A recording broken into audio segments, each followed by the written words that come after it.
Bonsoir. Au sommaire de ce JT, François Hollande, de passage à Lyon, celui qui apparaît comme le favori aux primaires socialistes, a visité ce matin le quartier de la Confluence. Gros plan sur le nouveau visage du réseau TCL. Le projet Atoubus entrera en vigueur dès la fin du mois d'août.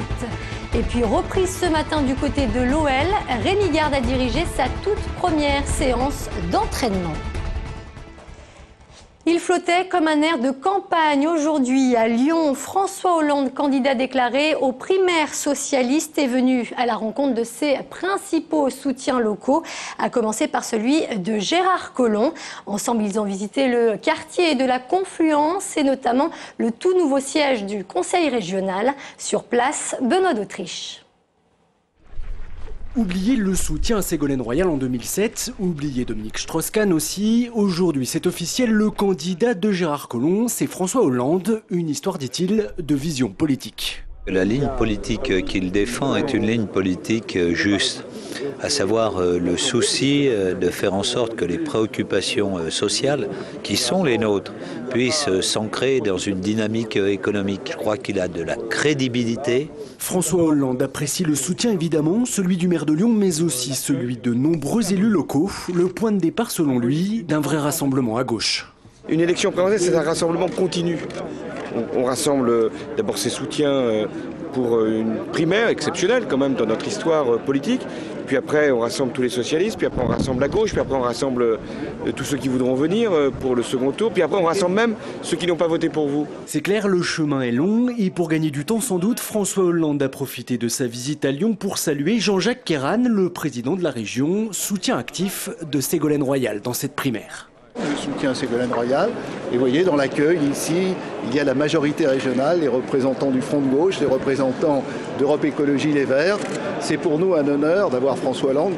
Entente cordiale donc entre les deux camps, c'est d'ailleurs le principal souci au PS aujourd'hui, choisir sans diviser.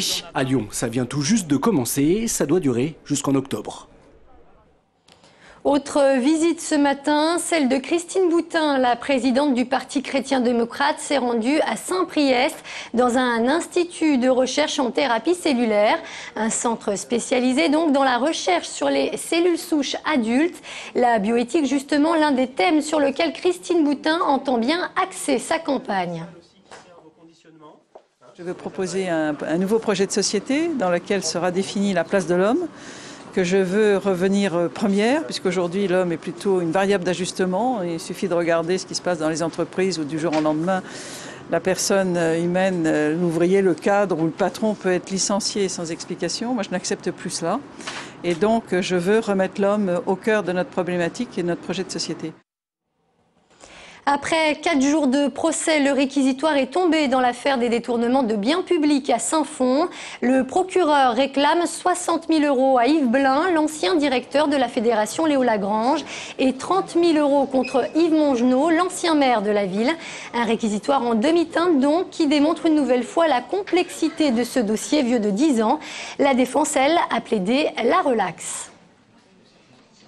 J'ai évidemment plaidé pour la relaxe parce que, dans ce qui concerne M. Mongenot, il m'apparaît à peu près évident ici qu'il n'y a aucune infraction et je ne vois pas en tout cas comment on pourrait lui reprocher les faits de prétendue malhonnêteté dont on l'a accablé pendant des années.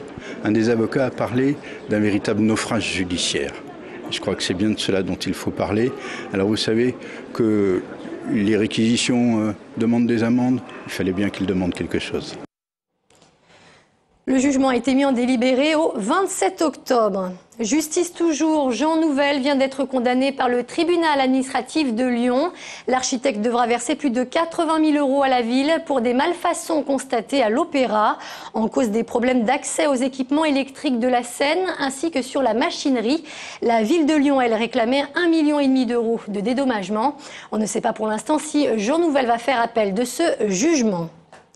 Transport à présent, le Citral lance à la rentrée son projet Atoubus. Dans quelques semaines donc, ce sont 26 lignes fortes qui seront déployées à Lyon, auxquelles il faudra ajouter 70 autres qui viendront compléter le réseau.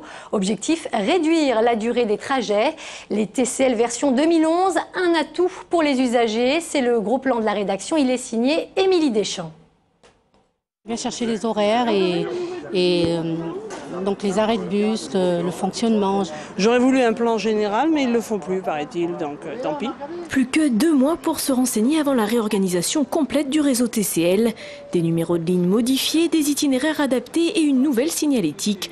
De quoi perturber les usagers qui découvriront Atoubus le 29 août au matin. C'est une grosse partie sur laquelle on a beaucoup travaillé et on est encore en train de travailler justement pour que les clients puissent être informés. Il n'y avait pas de possibilité de le faire par étapes et que nous devions le faire globalement, ce qui signifie qu'en une nuit, nous allons changer l'orientation des 100 lignes de bus de cette agglomération. Mais seulement 20% des lignes changeront de numérotation. L'objectif final d'Atoubus étant bien de simplifier le réseau, avec des nouvelles liaisons de périphérie à périphérie et des itinéraires plus directs. Surtout, les fréquences seront améliorées et uniformisées, même en période de vacances scolaires. Il y a quasiment 80% des actifs qui ne partent pas en vacances pendant les petites vacances scolaires. Donc ça n'a plus beaucoup de sens aujourd'hui. C'est aussi faire en sorte qu'avec des cadences de 8 à 10 minutes, lisibles toute la journée, eh bien, on n'ait plus besoin de beaucoup réfléchir finalement pour laisser sa voiture et prendre un bus. Les lignes majeures seront indiquées par la lettre C comme l'actuel C1 qui relie Cuire à la Pardieu. Les lignes complémentaires seront-elles précédées de l'indication bus? Atoubus, un projet qui représente 42 millions d'euros d'investissement, mais les tarifs, eux, ne devraient pas être augmentés.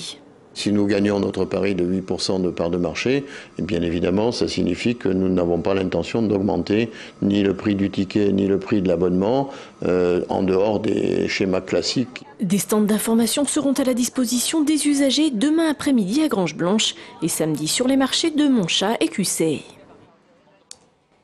Du côté du rail, attention, si vous devez prendre le train ce week-end, 3 syndicats de la SNCF ont déposé un préavis de grève, un mouvement qui pourrait démarrer dès demain midi. Ils protestent toujours contre le projet de suppression des contrôleurs dans certains trains régionaux. Une grève qui risque de perturber le trafic au moment des premiers départs en vacances. On finit avec un mot de football. Les joueurs de l'OL ont repris le chemin de l'entraînement ce matin. Le tout premier dirigé par Rémi Garde. L'ancien directeur du centre de formation entend bien insuffler une nouvelle dynamique au sein d'un groupe qui n'a pas beaucoup changé depuis la fin de la dernière saison. À Tola-Vologe, Brice Jurès. Une semaine après son intronisation, Rémi Garde a donc dirigé son premier entraînement. Une reprise sans les internationaux qui ne reviendront que dimanche et sans les 6 jeunes qui vont disputer la Coupe du Monde des moins de 20 ans.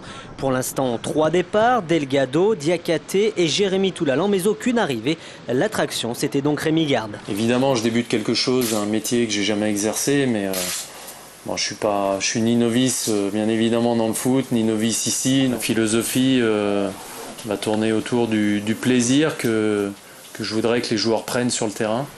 L'OL annonce une baisse du nombre de contrats pro ainsi qu'une baisse de la masse salariale. C'est donc l'heure de l'austérité et ce n'est pas fini. Michel Bastos ou Kim Källström pourraient encore partir d'ici la fin août. Seul nouveau visage, enfin c'est un retour, Robert Duverne à la préparation physique. Une manière de revenir aux valeurs traditionnelles du club afin d'oublier définitivement les années Claude Puel. L'objectif des dirigeants, retrouver le plaisir et les victoires avec une nouvelle mentalité. On a insisté ce matin au niveau de la réunion sur le nouveau souffle qui est venu sur l'Olympique Lyonnais, un souffle de jeunesse, je l'ai dit tout à l'heure, mais surtout d'expression des valeurs avec plus d'entraînement ouvert au public et donc à la presse, avec plus de contacts.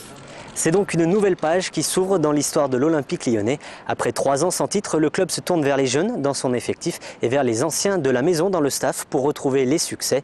On va terminer avec ce principe de Rémi Garde. Humble ne veut pas dire manque d'ambition. Et puis toujours concernant l'OL, sachez que le groupe partira dimanche en Autriche pour un stage de préparation. Quant au premier match officiel, il est prévu le 6 août prochain face à Nice. C'est la fin de ce JT. Merci de nous avoir suivis. Très bonne soirée sur TLM.